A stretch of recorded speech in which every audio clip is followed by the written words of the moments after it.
My name is Fahim Zaman. I currently work for Dawn Media Group. I have previously worked as administrator of the city, including as chairman of Karachi Water and Sewerage Board, as well as chief executive of Karachi Building Control Authority.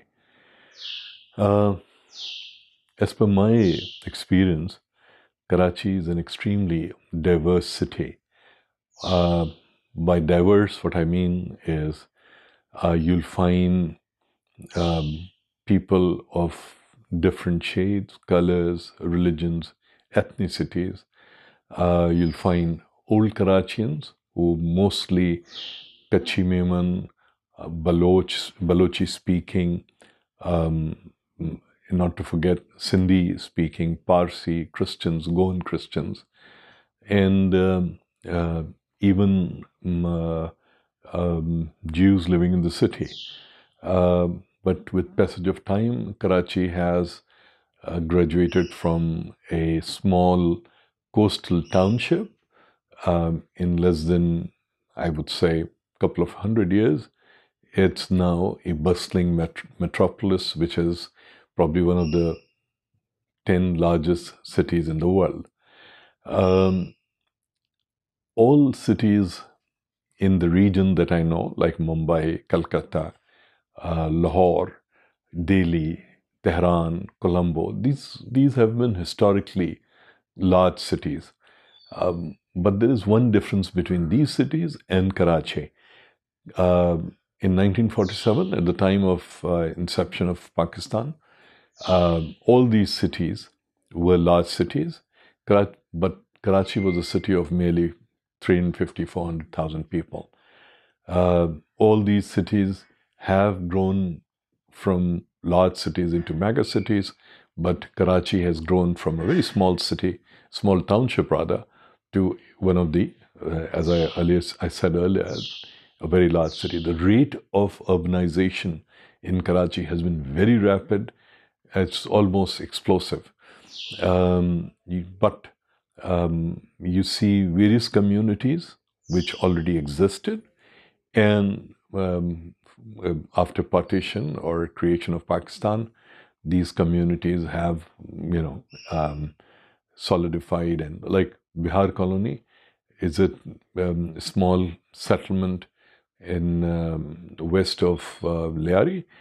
It's a pre-partition settlement, but like 1945-46, it was already there. Similarly, Miawali colony, pre-partition colony, mostly people who migrated from Miawali before partition. They were people who were essentially in transport. The two ports of Karachi have attracted very large number of people from all over the region, not only Pakistan. People involved in fishing or seafood trade. They are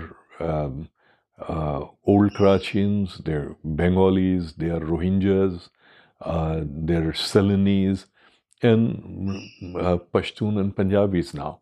So it's culturally also, Karachi is extremely diverse.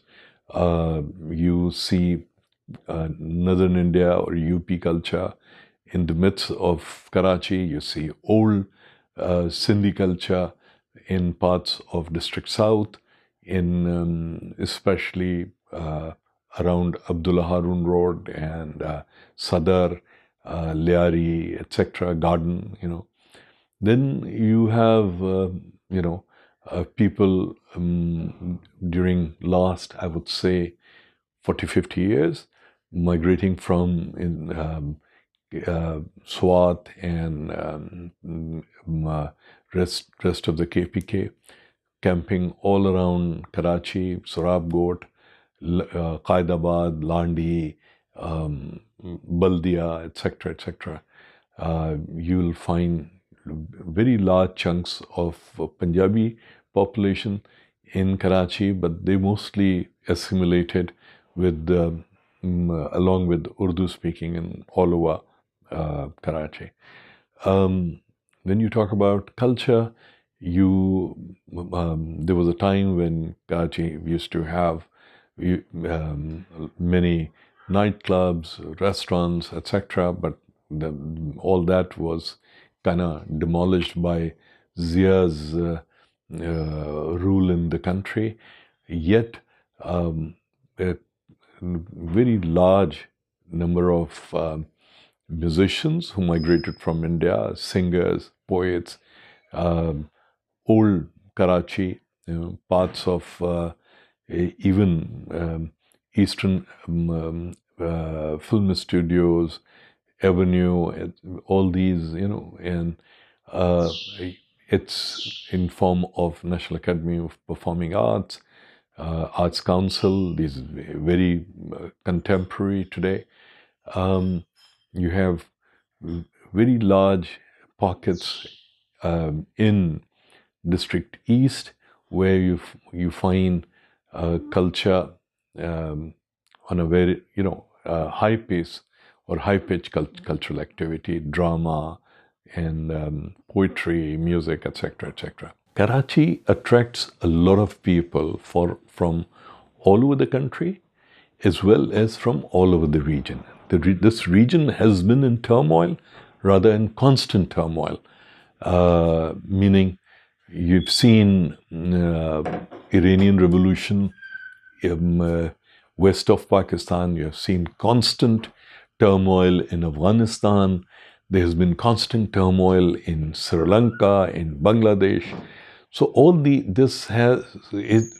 such turmoils tend to uproot people, and because Karachi offers a great opportunity for employment, as well as it kind of tends to accommodate people from all kind of diverse and people from different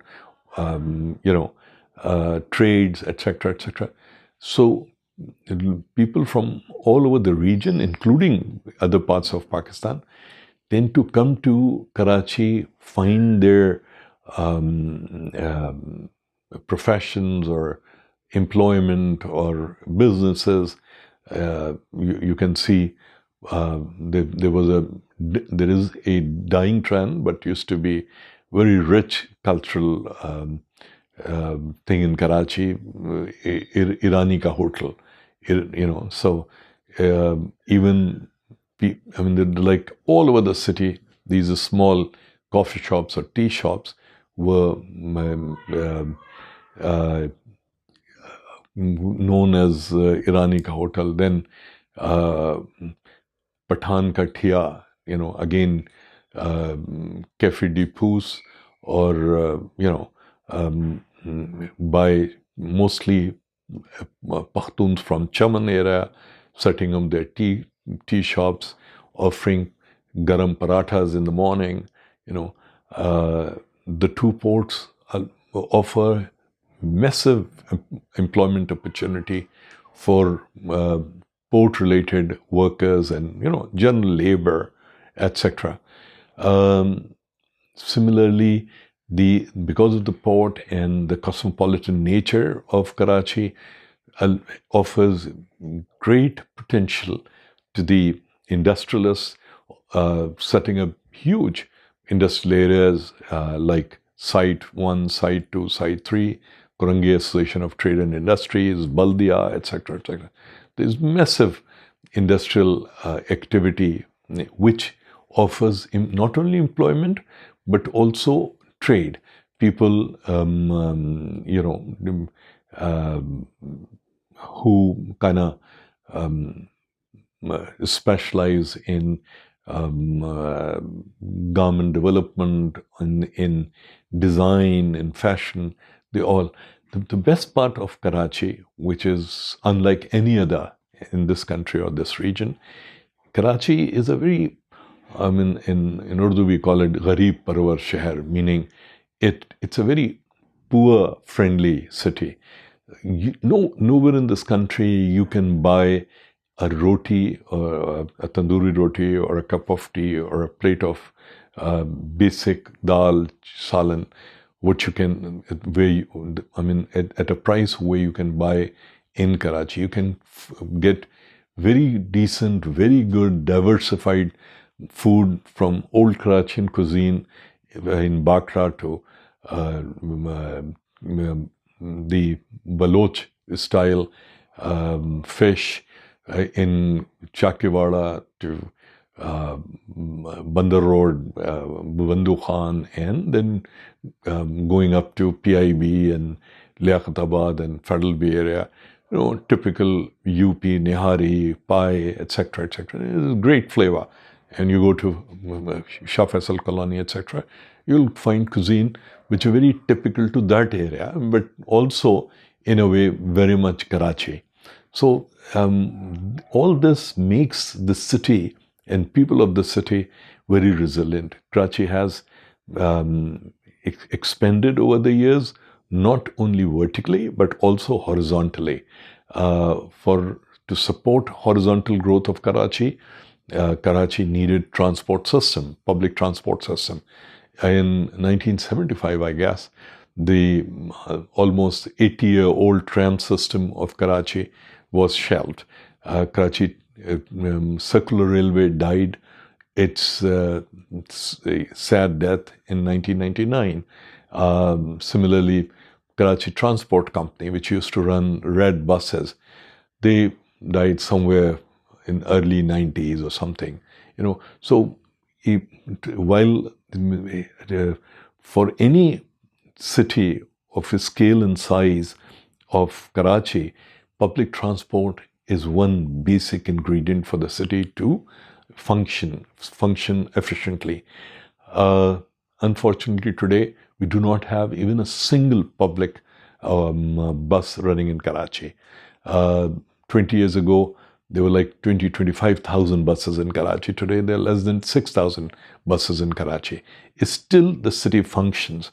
The city, which was barely few square miles in 1947, is more than 750 square kilometers today, which is more than twice the size of total built-up area in Lahore. Yet, and literally no public transport. You'll find real decent public transport in Lahore. You won't find any public transport in Karachi. It's still Karachi functions. That is this is how I look at the resilience of people in Karachi. There'll be strikes in Karachi. There'll be rain or sun or whatever, but the city functions, and city functions like a well-oiled machine because of Karachi's own peculiarities.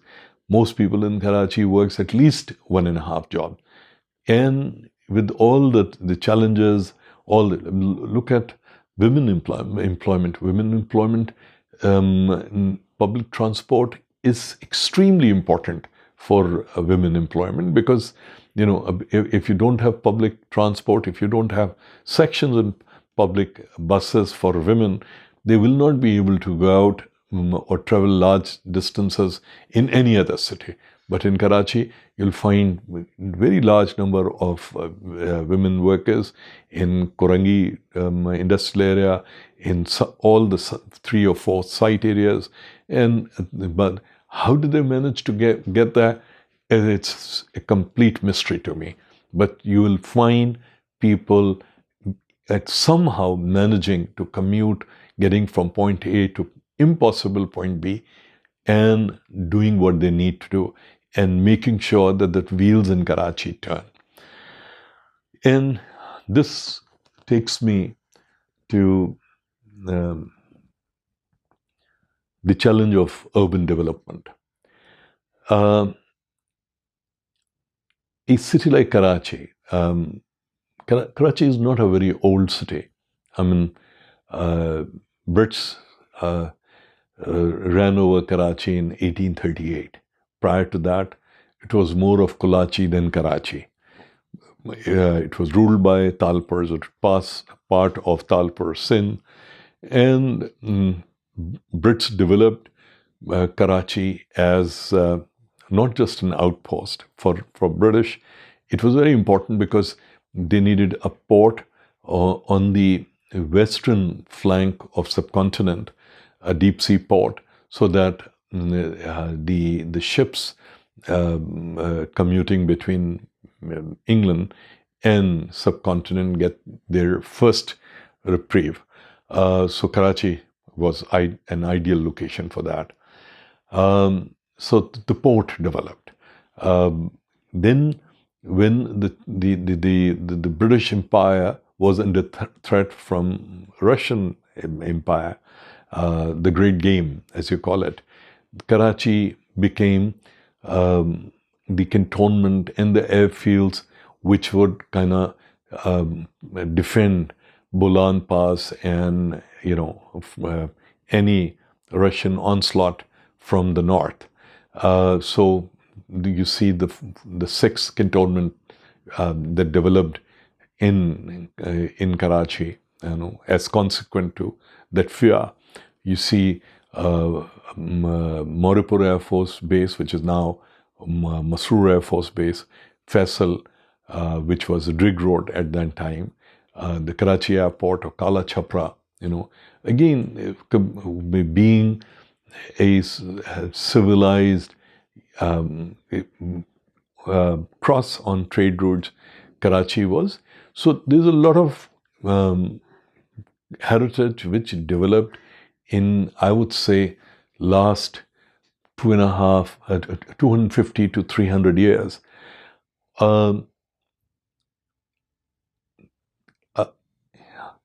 I mean, logically, when Karachi was bursting its seams, and I'm talking about 1947 to, say, 1960s, there should have been a understanding on the part of the city managers there, so that the urban development policy in form of KDA, KDA managing the city, developing the city, KMC managing the city, and Karachi was also the federal capital. There should have been a due